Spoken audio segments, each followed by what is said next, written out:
This program contains content that may not be suitable for viewers under the age of 18. Viewer discretion is advised.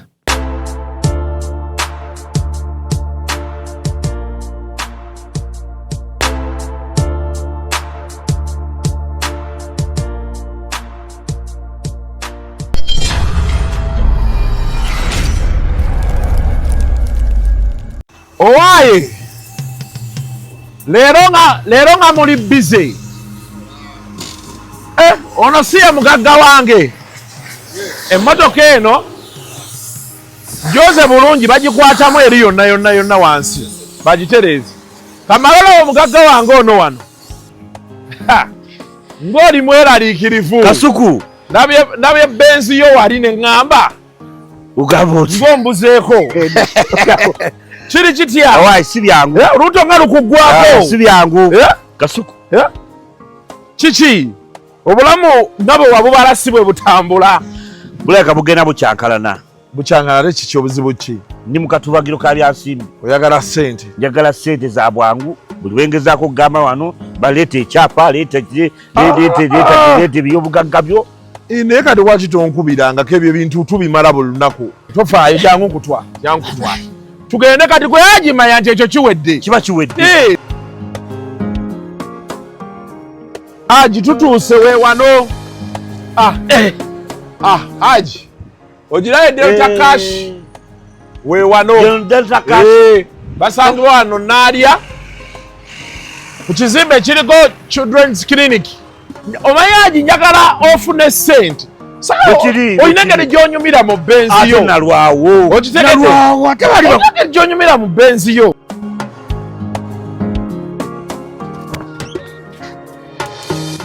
onaze kwewola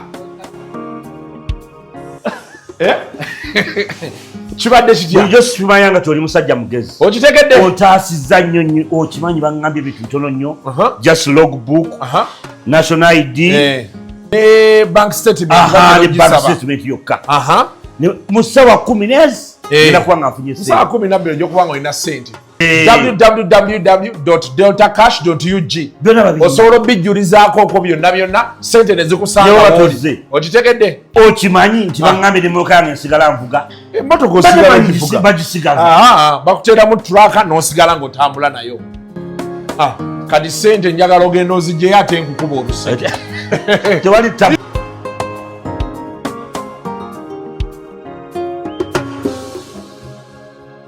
mubadde mu nnyumba omuwala n'ajja kubikkulira akamwa wamuzimbira amaka ayina emmotoka wazimba ewaabwe gwe wamusomesa kitaawe yakafa kansa gobadde omujjanjaba nakugamba mbizi gwe onobudde ovaawa noga ate bwe mbanga nkuyita mpuliriza shaitwanu gwe nze bampita maayi nimuga niyo tegeera bulungi entegeera ssebo gwereeta wano embaligo mbuli egyova n'otulaba oti mu kompyuta najjukira emmotoka gye wamuwa najjukira embaga najjukira taata we yakafa wa kansa najjukira ennyumba yewaabwe ne tuition yaga nti watasifaawo n'omira ng'enkya bw'obinyumiza mukwano gwakugamba nyina omuwala atamumanyi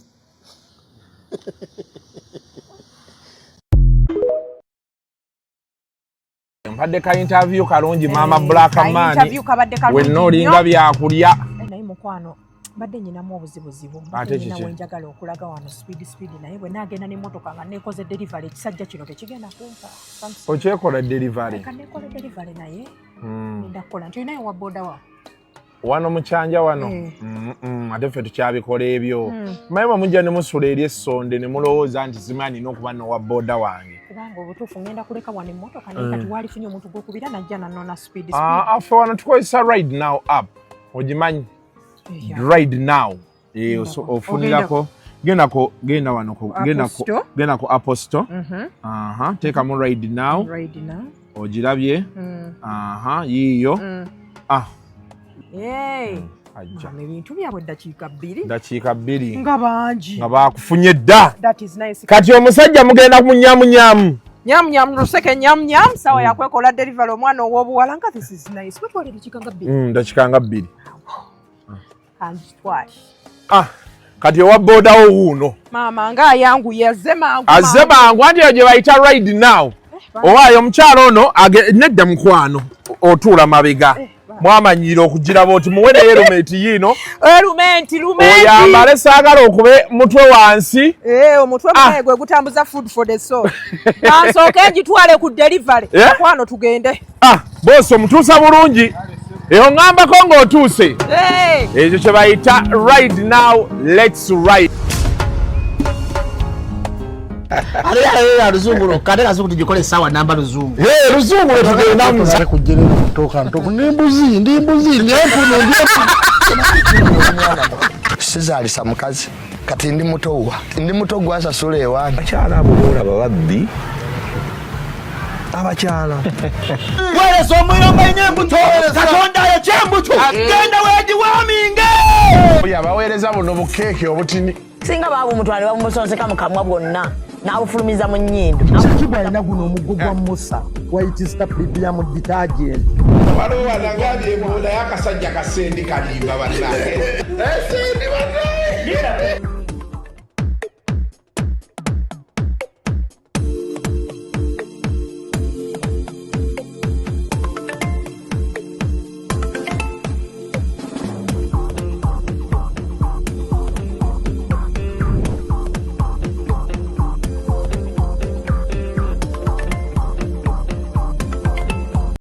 Good morning. Yes, sir. Good morning, Banidizanyo, to yet another edition of Kasuku Live. Oh, wow. Lero musanvu. Today is the 7th day of July. Happy birthday again, my little sister, Viola Nanyonjo. Happy birthday, Onako Lero. We wish you all the best. May you blow more and more candles. Then, congratulations zigenderi mukwano gwange Sophie abadde azaala abalenzi bokka kati yafunyeyo sukaali yafunyeyo agenda omulwanirira so midu muyogeyoge congratulations Sophie essaawa yonna naye ndowooza tujja kukulinda omala ettereera mu tetujja zungazunga mu maka g'abantu bwe tutyo katukulinde bw'onookomawo ku ground ate tukunoonyeeko tulabe tukwatagana. So yeah, it's been quite the weekend and so much has happened. Of course the big story ya Kwefulukuta ne Lil Pazo wamu ne Don Chris. Don Chris yakutte wansi ne waggulu. But yeah, so tugenda kuba tugigoberera as we move on. Tusookerewa tugenda kusookera wa Bad Black. Bad Black naye yazaala mwana mulenzi sikyo nalabe omwana teyali mulenzi ntyabo teri yawe ebifaananyi yanawunsinga omwana ye jo something la I forget the name bana munsonyiwe but congratulations Bad Black bade ngenzi sebusigamye congratulations Bad Black yuga omanyi omwana gwe muzaala nga oyo mwana baga a baby born out of love a lot of love nsigamba nti bali tebali out of love naye kino kye tulabye abadde yeyagala ne mukulu oyo kamango amulaba ate baludde na bonna amuwa emirembe all those things so congratulations Bad Black yoga nalabye ne Shira Price agamba Grace Kani ne olitete omwana yani Prince Homa nti bazemu ne bakwatagana bakukuta bukukusi wakalabye akantu ako anyway I hope it is the truth bekibanga kyekyo well bawulire malungi abantu mukolagane mukwatagane mulaba bulamu betubutambuza awo nno bekiba kituufu twongera bategeeza nti va kubaagalana totekayo kigambo kyo gwe bwe baddiŋŋana ebigambo ebibeera awo era bw'osalawo teekayo ekikyo weebalire mu bahaters ab'enkwe bannanfuusi otegere nti bebaddingana gw'osigala oli wankwe. Omwana ow'obuwala Grace Khan kansuubire wasuze bulungi. Mbalaba musanyuse the teasing out with your boyfriend Prince Omar. Tata Grana ne Tata Grana mugamba alekerawo okwewaka naye bamukubira amasimu ng'agamba oyo si mukazi wange. Bwadde eri ng'abeera mu bijanjala asanyuka nnyo. Tata Grana bw'oba wazzeewo n'egguule muleke akweyalira akwebikke toddamu kumwegaana. N'olwekyo abaana ab'obuwala gw'okutte gw'obba ne banaye Grace Khan olina olukundo. Nze olwo olukundo lwa Grace Khan sirulabangako. Omukazi alina laavu okuva mu bbanga mpaka waggulu. Ate nno Prince Omar bw'amwewakana kati gguule ogenda kuzaala omwana omulala. Ekyo ne kivaawo. Yes, but still over the weekend musajja wange Waikibenda yakolera okukyala. Weekend yebadde ya happy. Waikibenda yakola okukyala mu wiiki eyo yagenda n'akyala. Era mu September tugenda mu mikolo. Farm card twazifuna dda.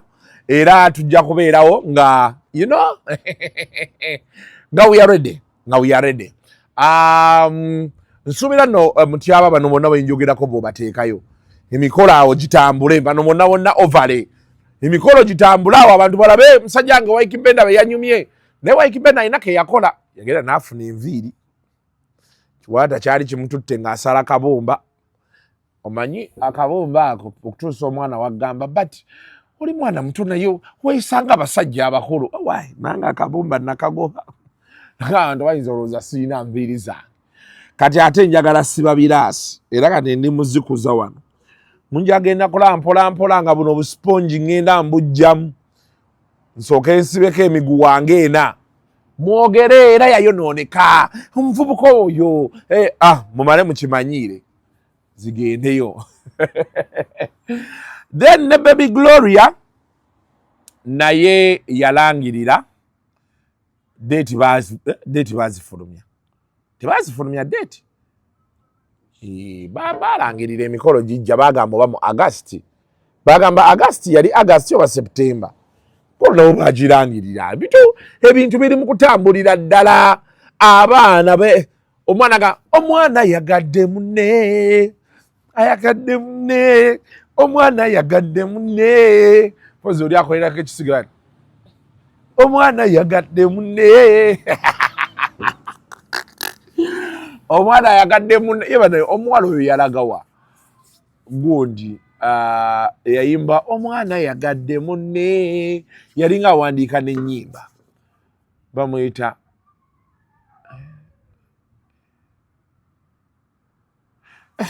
nerabidde erinnya lye yali muwandiisi wa nnyimba ng'awandiika bulungi n'asalawo naye ayimbe kuyimba kwali ku mutuze abayimbi ne fitina omuyimbi ayagala bw'obeera ku TikTok oba ku TikTok actually si bayimbi bokka era si bye byaleese n'obuzibu bwa Kwefu ne Lil Pazo. Kwefu abaagala mu music bo bagamba ne ku TikTok tujja n'abambala naye kati awo tegeera nti Kwefu ayinza okuba aliko abayimbi nga bameka oba ba TikTok ababa badde emabega onfuna so ye Shina Skies Shina Skies nkubuuzizaako nnyo yembeera yeeyo now tulina sponsor affe La Grand Events La Grand Events oyo balina studio awo ey'ebifaananyi bakola obulango bakola kalinaku zino bali nnyo mu masomero waliyo ezo eventi zo mu masomero ezo bagenda bategeka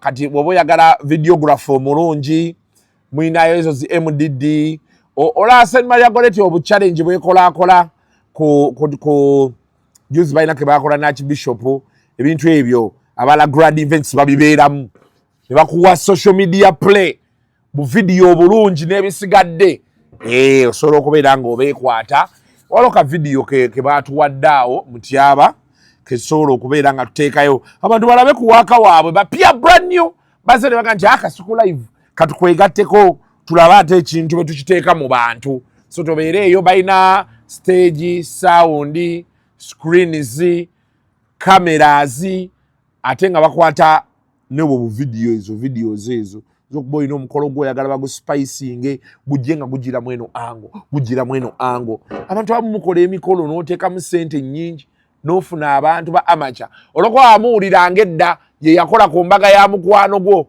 naye n'omuleeta nga tekinologi eyamuleka takyamanyi bintu bwe bitambula omukolo ne tugamba yiiyo omugagga ssente zonna ze yateekamu bamubba bubbi byebyo nembeera eri awo so noonya la grand events ate ekintu osobola okuba nga olaaba okikwasaganya now musajja waffe mukwano gwaffe Shiba yavaayo n'apostinga n'agaa nti eno season ejajjiramu the haters muli baakumulaba the haters muli baakumulaba mujja kiwulira ngano Shiba engeri sho gyetuuse ne Shiba muleeta obulango Kasuku live muleetayo obulango Kasuku live wano tulabe naye nga sho etuuse bagenda nyita return of the queen ye bane sho yagondisi ya wiiki eno eya Seguya sho ya Seguya tetuyitako no gibaako return of the queen bwagenda giyita yatandise kati awo yasimbudde naye Shiba tuweeyo ku nnyimba atubali eno bagamba queen otukoze otya tuweeyo ku nnyimba ekintu kitambule kati awo betuvaawo musajja wange Bajjo yagwa mu mbizaalumbuye ombuye n'agamba Bajjo bamukozesa ndabyeko omwami omu bamuyita Bajjo mutegesi w'ebivulu ebivulu byamulema kati yafuuka radio presenter obadde wakigobereddeko nnyo nti abantu bonna abaalya mu struggle center abaali beefula nti bankyukakyuka baba program ku radio obadde wakigobereddeko nnyo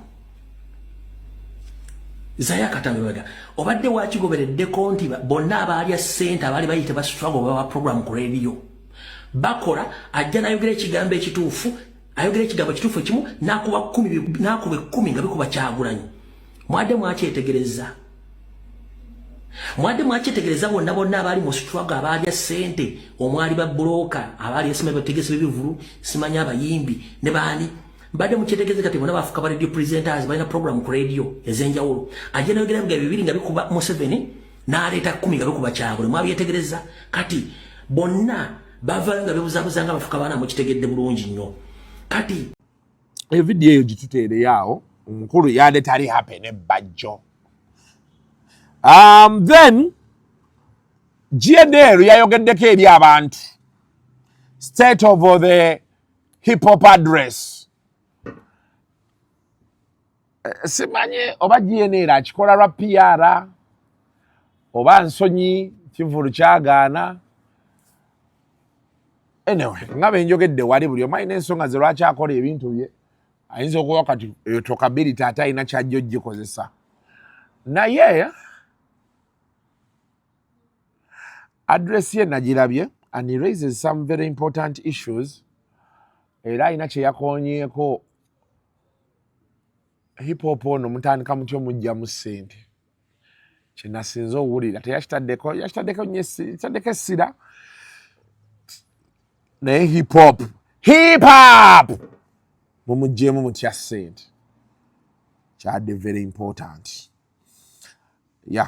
sigadde ebya bulijjo tobiwulira practicability ku ground yenjawulo ebeerawo naye nga it was a good address especially batandise batya okufuna omulimu gwabwe by the speaking of that nalabye bagambye mu Uganda yokka people spend bagambye 55 billion a year. Did they say 55 billion a year?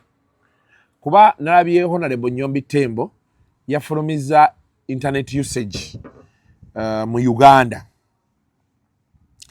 Kadalabye badde ne monte yawandiise oba I don't know. We yagambye kamaro munoonya wano. Leero muntu yagambye owa people spend 55 million on data.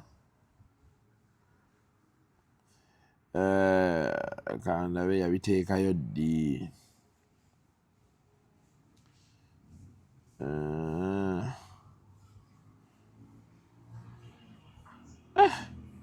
Gasibiraba wano. Honorable yateekayo ng'alaga yateekayo awo ng'alaga nola photos wano yalaga ng'alaga app gye basinga okukozesa mu Uganda yali TikTok. Ka TikTok eyo nga balaga nti eyingiza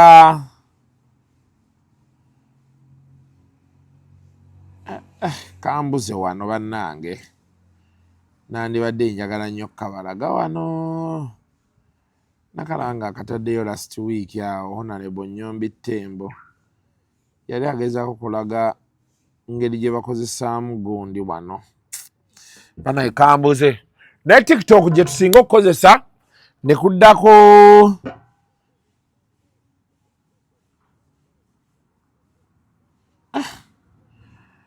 nja kwogerako nga nkafunye naye what they are trying to show kye bali bagezaako laga nga balaga nti sente nyingi ezigendera ku TikTok 55 billion I think a year ana Uganda zitukozesa ku TikTok. Then the question was kye nali njagala obuuza nti kati bwe tuba tukozesa 55 billion nga oba data teekako n'ebisigadde sente ezo zikomawo zitya government kati awo we nali njagala obuuliza nti government yeetaddewo mbeera ki okulaba nti 55 billion ze spending a year on TikTok tukomyawo tutya ku sente ezo wano kola osobola osanga 55 billion zifulumya ng'ekinene nnyo tukomyawo billion 5 mu mwaka. So bye tutera okwagala obuuza TikTok YouTube nagirabye oba eri mu kyakuna oba kyakusatu. People are not really using YouTube. It's the truth. People are not using YouTube. So yeah, that's what's up. Since I have been away for a decade, things have deteriorated and regressed. The hip-hop nation is not without its wounds. There are visible cracks in the foundation. There are snakes in the grass. There are ghosts in the system. Hip-hop camps continue to make very little progress because they are divided and operate in isolation instead of unifying. Our challenges are very real. We face, number one, a lack of infrastructure for artistic growth. Number two, media ignores us unless there is a scandal or chaos. We have gatekeepers who fear innovation, fans who want albums but do not support artistic platforms, some government sectors that love our reach but not our permanent solutions for youth unemployment. We have industry players who exploit artists, steal their royalties, and blackmail or silence visionaries. We face divisions among artists where egos overshadow collaboration. For example, Babaluku and Abrams don't see eye to eye. GNL and Clear Cut came from collaborations to bashing each other in interviews, becoming enemies over petty things. The culture is so divided among young people royalties to their founding fathers. We speak demeaningly about each other to the extent of sabotage of constructive community projects. Online, we face keyboard critics who build nothing but destroy everything. We face a generation so hungry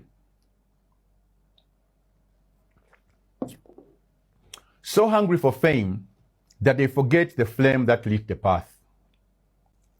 The OGs are disrespected, and the young people do not feel seen. And yet, we still rise as a culture regardless. Now, kati aho nga tuvuddewo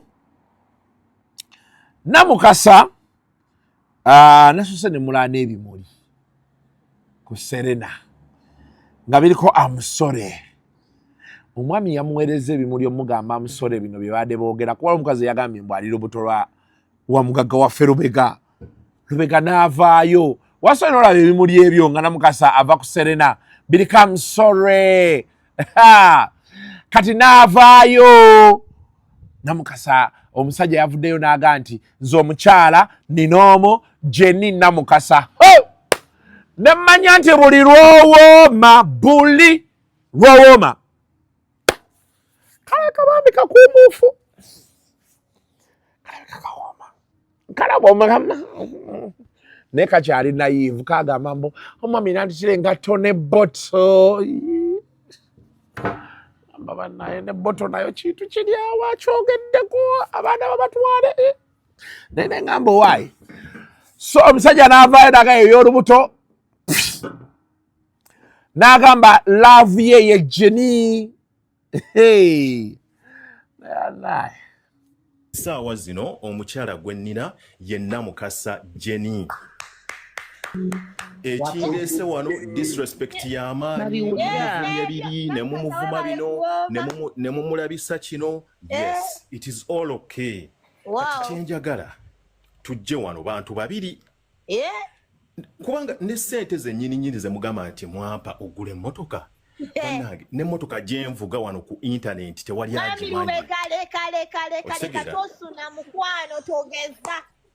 So tomorrow let me concentrate at work. Badde mbasaba ebintu bino bikome wano. Let us come tomorrow mbabikulire nti kino bwe kiti nabiwulidde twogera ne daddy byonna badde nga mbiwulira twogera ne daddy bane dyukusooka tetwagala wanenyo dyuko okunansana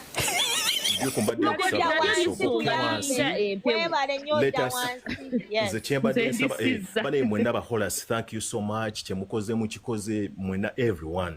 Let us come here tomorrow. Buli omu aleete ebibye nti mukulu nakebera olubuto lwe luno nga nange nzijayo chat yaffe nti pregnancy test gye ndina yeno bane ife na kids are a blessing from God. Kids are a blessing from God kubanga buli muntu yenna we bagamba olina omwana okitegeera you are saying oh my God thank you so ate abenga bituzaala tutwegaana baana baffe. So ekyo tumanye nti kiwedde tuleme kudaana eno bane tugenda kwawukana abantu nga wola ba high voltage abadde mukwano gwa Duke nnyo. Right now it went so bad but he came down and said banaye mumanyi bano bagayi bakwano bange. Nange Linet mbadde simu inaako kuzibu nothing personal naye ate batandise bidrugging mwavu tayina mulimu omukazi abadde amuliisa bane ebino ebintu bibaddewo n'okuva eri yonna mu bablogger.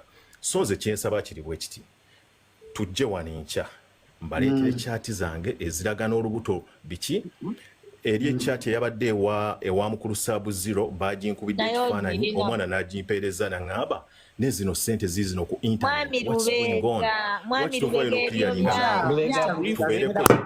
Oba kalogera wa kasanyufu kali happy kali mu bulamu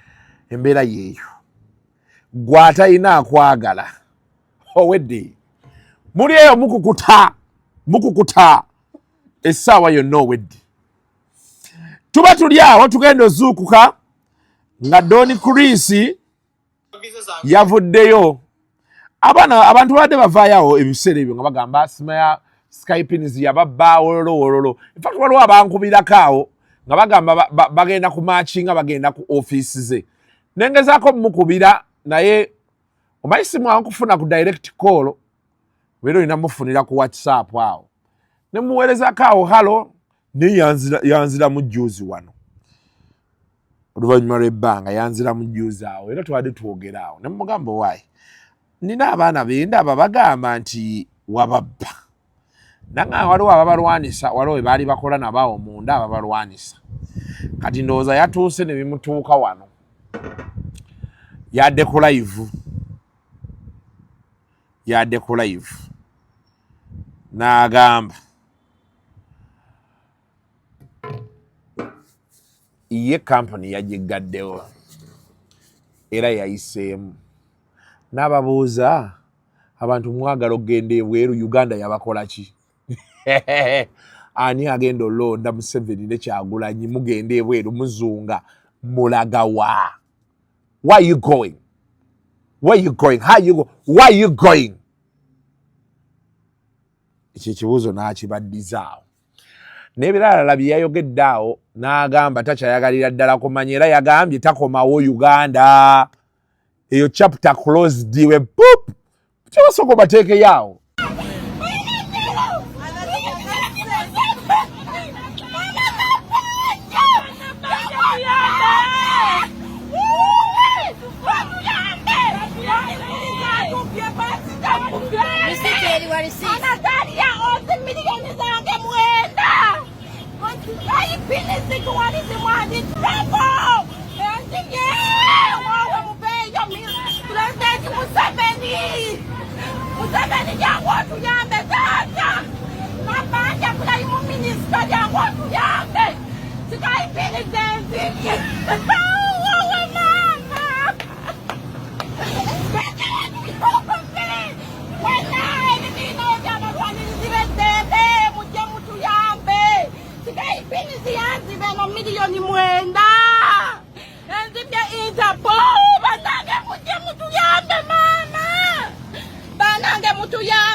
ogende bweru olagawa bakufuga bubi kyoka eggwanga lyo bbinyo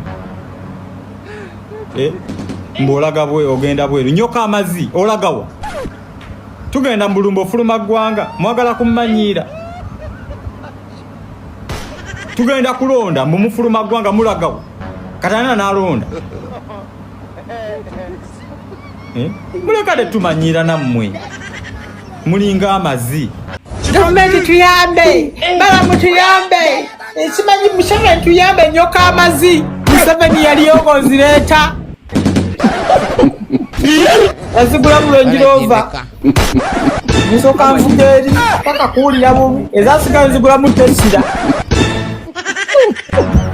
Mulinga amatako, ezasiga nzigula mutesira. Kyokka obutono wasigala ne mugula mu penibiri. Okitegedde. Ate mumanyira teri ya debi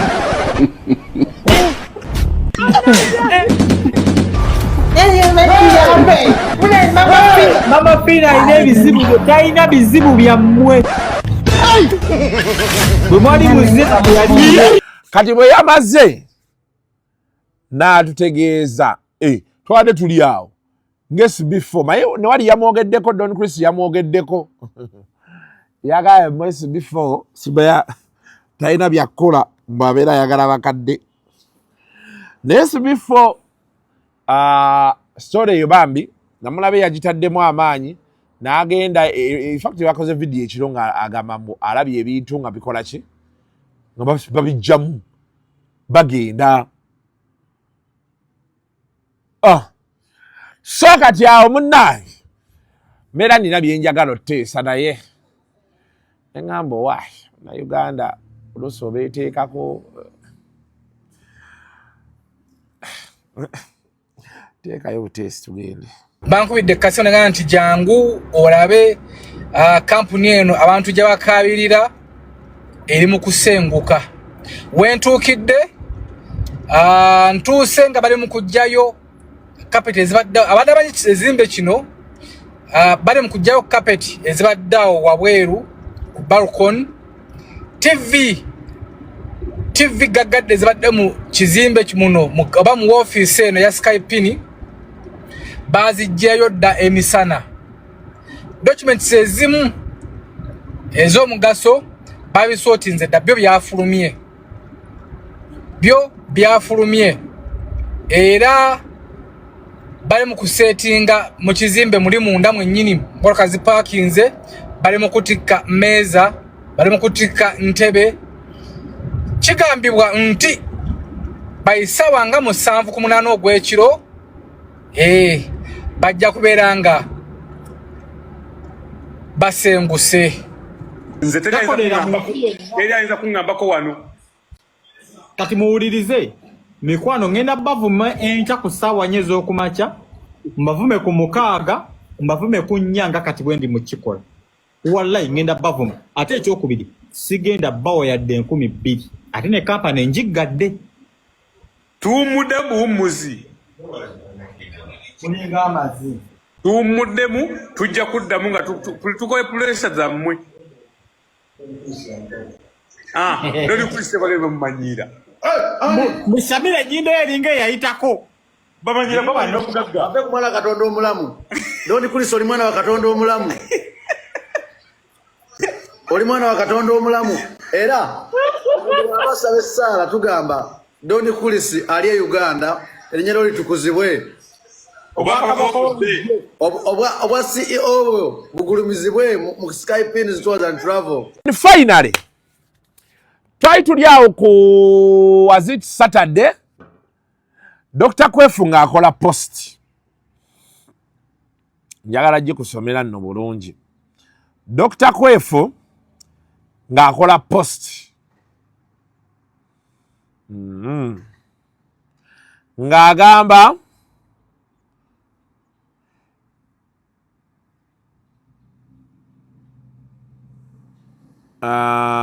njagala nno ginoonya wano yabadde etambula. Dr Kwefulukuta yatandise olutalo. Bw'alutandika abaana ne bamugamba nti tojja kutumanyiira nnyo bw'otyo. You look at them on TikTok promoting vulgar conversations more than their work, then after we want to go global. Abalala nokare, but to APAS, why could you stoop your brand so low like that? Now, which serious corporate company would associate with such stupidity? I am APAS Vamo because Ochiwulide oyebe yatadde yao APAS na mudamu. I appreciate your message. Unfortunately, I'm in agreement with your assessment. As a viewer, I was randomly added to the live broadcast. Randomly kitegezaaki. Bamugattako nga tayagadde. Yejugwa mbogwe mbadde manyi yennyini yakkiriza okwegattako. But I would like to stress that I do not support the use of vulgar language in online or offline contexts. Although I'm not responsible for the language chosen by the artists during the live broadcast, but going forward, I'll tread carefully and avoid landing in the wrong places. Lastly, don't make it look like I was vulgar on that live. Thank you. APAS ye bw'atyo bwe yasazeewo okumuddamu. Pazo n'agamba nti ebyo bya APAS. Yakutte Kwefulukuta n'asooka n'amugaaya amatu. Yamugambye era twatwala ennyimba zaffe ku CBS ne mutazikuba. Mungali ne titi. Munga tebakuba nnyimba zaabwe. N'azannya kaadi eri gye baatuzannyanga edda. Mwasanga emitwalo 10 okuba ennyimba zaffe. Kaabadde kakambwe. Olutalo kaalusuubudde. Kaabadde kakambwe. Wallahi. Naye Kwefu n'adde ndi awo nanga akasuku tukoleyo akantu ajja wano era yaŋŋambye oluva ku show kuba kati akola morning show oluva ku show agenda ku kitebe kya Nope balinayo fundraising sanga 7-8 ajja kuba nange so bw'anaaba akutte obudde ku 12 tujja kuba twogeramu naye atwongere otuexpoundingiramu Lil Pazo bye yamuwadde ebibye kirowoozaako ki abayimbi kyeki kye nagambye oli omuwala Shina Sky yatandika oyimba abayimbi ne bamunyigiriza kati mu Uganda buli omu akwagala oli wooli tewalaba ne gundi waliwo kyali wange yali ajja ku TikTok kabata namubeera bubyawo sigala yeri mu Facebook zammwe olutalawo ne lubalukawo teri muntu ayagala muyingirira mu kyalimu ndowooza kati abantu abakyali abantu balamu ba YouTube bokka kuba nabo bamanyi nti akantu kayinza okukutuga essaawa yonna akantu kakutuga kati aba YouTube be bakyalimu be batannaba kuleeta nnyo fitina kubuuza bannaabwe ki ekikujja gy'oli ojje mu YouTube naye obadde w'amaanyi ku Facebook ne weereta ku TikTok ne bakugaaya oli muyimbi olujja ku TikTok aba TikToker ne bakugaaya kyekyatuuseewo kati be banaavaawo nga bagamba bagoyinga global omwana oyo kwefu naye Lil Pazo yamugambye tondabangako you'll gas it as you put it inside ojja kifuuwa kizza munda ya mbeera ya tabbu obise byasaaga muti abateekayo akantu ebisigadde 6 PM teekayo akantu bye yanji buli firimu eyakafuluma ani yamugamba nti buli omu agenda kunyumirwa byanyumirwa ate Kwefulukuta bwe bumu ku bufuutu soja akakadde ak'omunda kajja ne kawa ani yamugamba twagala genda gulobo ani yakagamba twagala genda gulobo oyo Kwefulukuta abo bakwefulukuta Kwefulukuta beba mukubasinza okulya ssente z'abaana b'abayimbi kalyanga ssente z'abayimbi bwe kamala okuzirya ne kagamba sinza atuula ku konso mulabe titi ne kalya ssente z'abaana abayimbi ne kabatamya okuyimba ng'ennyimba tebazizannya ku CPS ako kakwefulukuta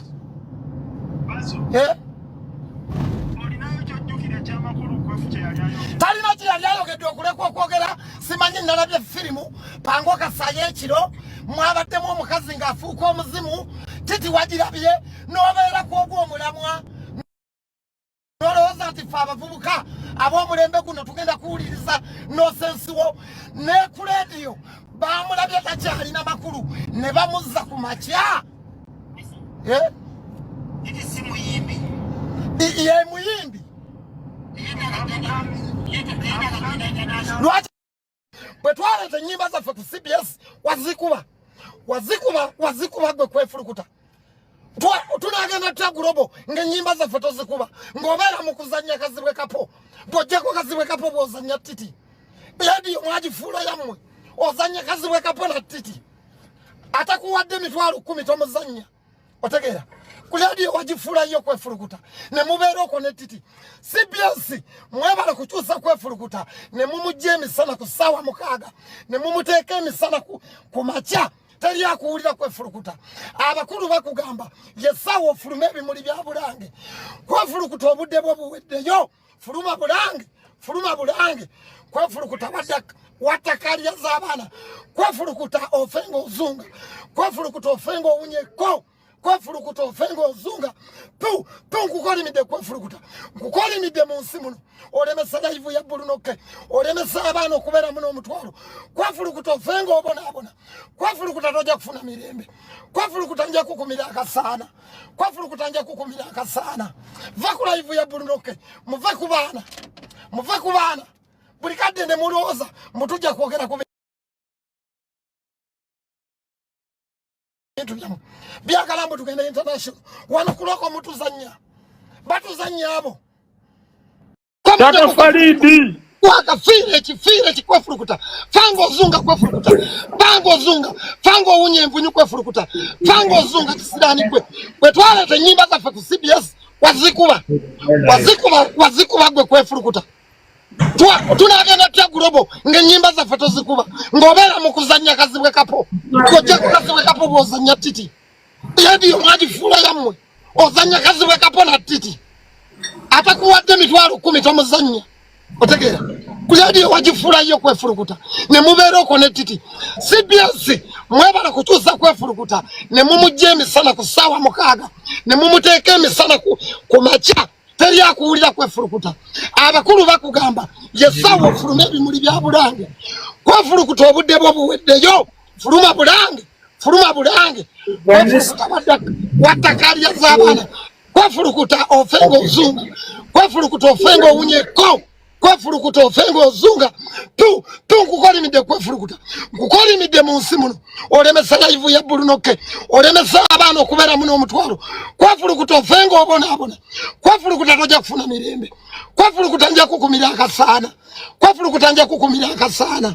Vakula live ya Bulunoke. Muve kubana. Bulikade ne muloza mutujja kwogera ku bintu byamu. Byagala mbu tugende international. Wanakuloko mutuzanya. Batuzanya abo. Ako Kwefulukuta okutwala oluyimba ku CBS oduzanya ne kagazi empale. Nava mu kita mbaganda bange. Nave bombo. Nga ndi mulwadde. Nga n'olukindo lukyali lubisi. Pastor Wilson Bugembe nampa kolabo. Eyakatonda yabadde mwene ensonga mujjukira. Nenkwata oluyimba nendutwalira Uncle Chris Ruge yateeka ennyimba ku CBS n'aluteeka mu system nga nkyatonya n'olukindo.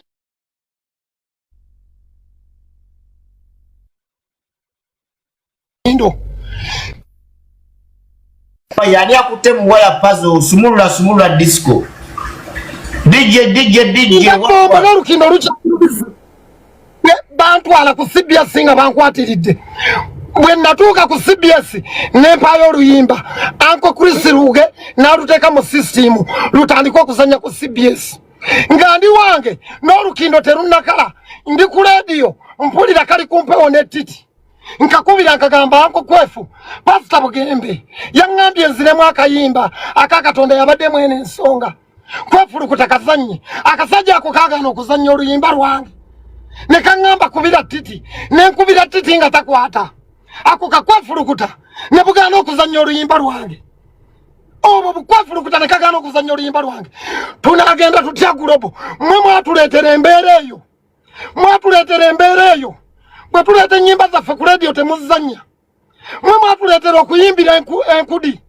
Mwe mwatuleetera okuyimba amasanyu ga bulangiti. Mwe mutuleetera okuyimba ebitanda byenyeenya. Bwe twayimba eddalwesoole ne tuyimba Irina mwazizanya. Kwefulukuta mutuwagazaaki. Twabesonyiwa lwaki temutwesonyiwa. Ne tukola TikTok zaffe gye twebeerera ne tunnyonnyola bakama baffe ne tubategeeza ne tubaawo mu nsi naffe ne tufuna ak'okulya. Lwaki mutuyigganya? Gwe atali museegu olaba otya ebyabaseegu. Abantu bonna wayogedde nabo ne bakugamba byokola tebabyagala. Bye tukola tebabyagala. Ako Kwefulukuta awakana atwala oluyimba ku CBS. Oba olina sistawo, oba olinawo muganda wo ng'ayimba, twala oluyimba ku CBS, olaba akasajja ako bwe kakuteekako embeera, tekajja duzanya.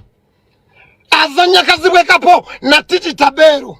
Abantu babiri bazanya mu nsi muno na Titi Tabeero. Naye Mukama mulungi buli gye batutegeka nabo tubasanga ne tubakubirayo endongo. Ffe be muyita abasiru.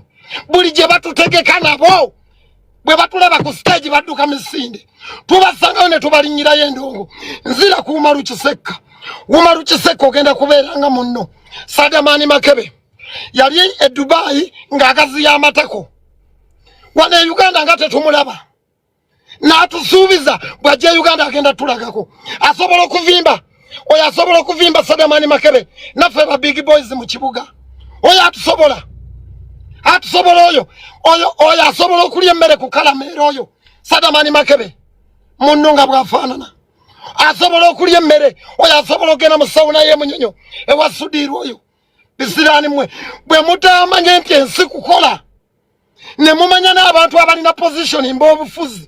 The views expressed on Kasuku Live do not reflect those of the hosts, producers, or management. They are solely of individuals providing them and do not represent or reflect the official policy or position of this YouTube channel.